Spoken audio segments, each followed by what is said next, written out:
Halo, perkenalkan nama saya Amelia Sapariantana dari program studi Sistem Informasi dengan NIM 0559158106. Nah, pada kesempatan kali ini saya akan membahas mengenai praktikum ketiga atau mengenai proses transaksi dan juga basis data terdistribusi.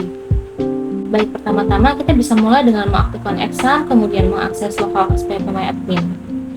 Dan untuk basis data ini yang saya pakai di praktikum sebelumnya yaitu basis data rumah sakit. Kemudian kita bisa pilih ke bagian rutin dan membuat new rutin.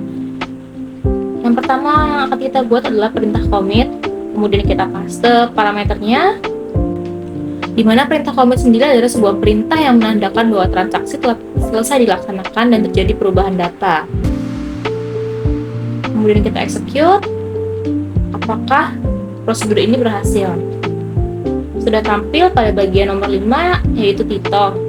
Kemudian rutin yang selanjutnya yaitu yang kedua untuk rollback. Kita bisa namakan ini sebagai transaksi 2. Kemudian kita copy paste parameternya. Nah, untuk perintah rollback sendiri ini digunakan untuk menggugurkan perintah yang sedang berjalan. Hal tersebut berguna jika ada suatu hal yang tidak diinginkan terjadi pada sistem. Karena terdapat perintah rollback, maka pada bagian ID nomor 3, nama tersebut tidak berubah. Selanjutnya yang ketiga yaitu untuk perintah checkpoint. Bisa kita paste untuk parameternya. Checkpoint ini merupakan tempat titik di mana proses terakhir disimpan. Seperti yang sudah kita pelajari bahwa suatu perintah rollback adalah membatalkan atau mengembalikan suatu perintah ke kondisi di mana transaksi belum terjadi. Namun, supaya sebuah transaksi berjalan dengan optimal, maka kondisi rollback tidak harus dikembalikan ke kondisi awal, tetapi bisa dikembalikan ke posisi tempat checkpoint terakhir. Nah, bisa kita lihat di sini di mana yang dimasukkan hanya data pada nomor 6, ID 6 dan juga ID 8. Nah, untuk selanjutnya saya akan membuat trigger di mana kita akan membuat dua tabel baru yaitu tabel obat dan juga tabel transaksi obat.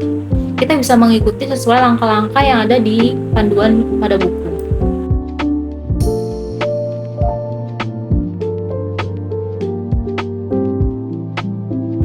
Setelah itu kita bisa mulai menentukan foreign key untuk tabel transaksi obat. Setelah foreign key berhasil ditentukan, kita bisa mengakses pada bagian desain, kemudian kita klik pada bagian show semua tabel. Setelah itu kita bisa menentukan relasi antar setiap tabelnya, yaitu di mana tabel transaksi obat dan juga tabel obat tadi saling memiliki relasi. Jika sudah, bisa kita save page-nya.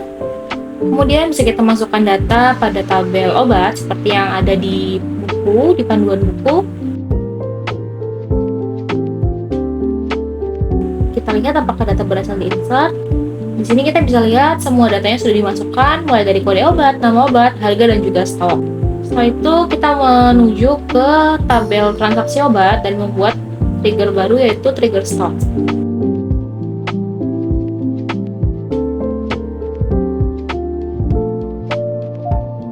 Kemudian kita coba cek apakah triggernya berjalan dengan baik dengan memasukkan transaksi pada bagian transaksi obat.